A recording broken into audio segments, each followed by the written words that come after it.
Imagine having the power to start a war, not defend yourself, not respond to an attack, but wake up one morning, give an order, and send hundreds of thousands of soldiers into a neighboring country that never threatened you. Imagine doing that and 4 years later, still being in power, still sitting in the Kremlin, still threatening nuclear strikes on capital cities, still on the phone with the President of the United States as an equal. This is Vladimir Putin, and this is the story they have been too afraid to tell you. Before Putin became the most feared man on earth, he was nothing, literally nothing.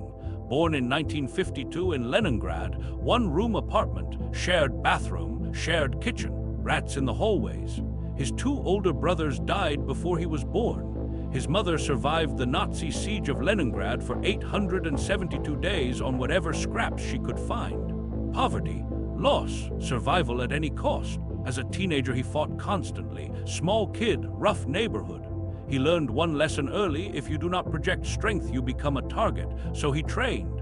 Judo, sambo, obsessively, not as a sport, as a philosophy. Control the situation before the situation controls you. At 23, he joined the KGB. 16 years learning how power really works, not through laws, not through votes, through fear, through information, through knowing things about people that they desperately needed to keep secret.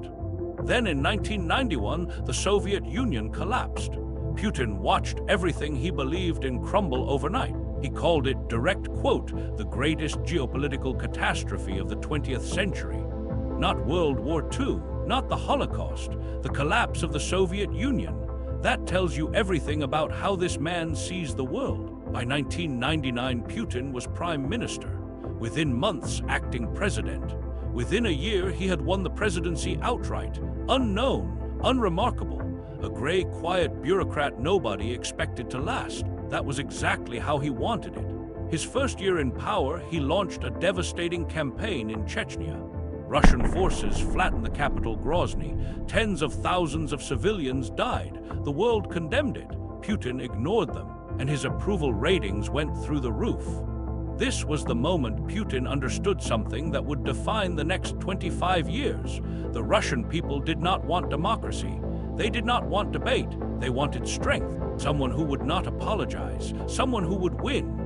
From that moment, every journalist who investigated him too closely ended up dead or in prison.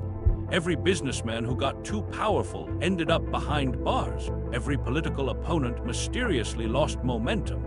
23 journalists critical of Putin have been killed since he came to power. The Kremlin denies involvement every single time. For 20 years, Putin played the long game, rebuilt Russia's military, reasserted influence across Eastern Europe, watched NATO expand eastward and seethed. Every new member another piece of the Soviet Empire lost, another humiliation, another step closer to his doorstep. And then on February 24, 2022, he made the decision that changed everything. He invaded Ukraine, not because Ukraine attacked Russia, not because Russia was threatened, but because Putin had decided Ukraine was not a real country.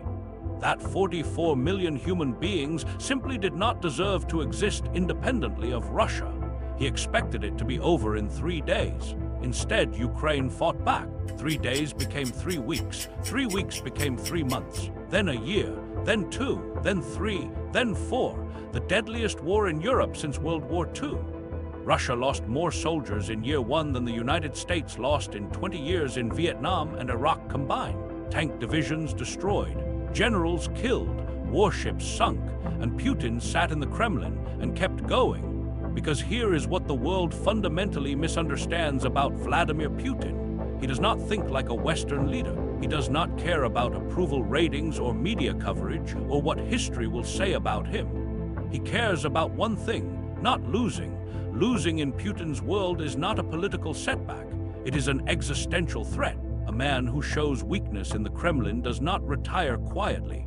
He ends up like the Soviet leaders before him, humiliated, erased, or worse, so he cannot stop, even when the costs are catastrophic, even when his economy is being strangled, even when his soldiers are dying by the tens of thousands.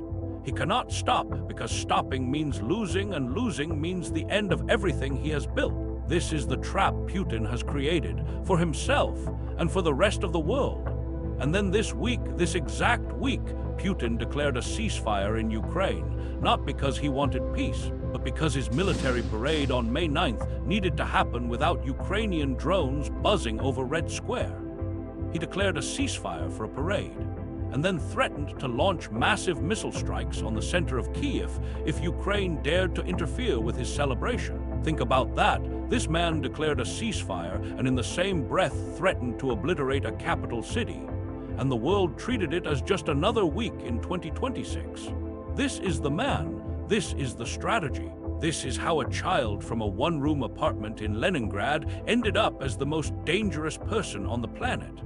Not through genius, not through vision, but through one brutal, simple idea he has never once abandoned. Never show weakness, never stop, and never let anyone else control what happens next. The boy from Leningrad who became a KGB spy, who became a president, who became a dictator, who became a war criminal is still in the Kremlin, still in power, still refusing to back down, and the world is still trying to figure out what to do about him. If this story made you see the world differently, if you never understood until now why one man could hold the entire planet hostage, then this channel was made for you. We go deeper, we tell you what the headlines miss, we give you the full story. Hit subscribe so you never miss another story like this, and share this video with someone who thinks they already understand what is happening in the world. Because after watching this, they might want to think again. More untold stories are coming. We will see you in the next one.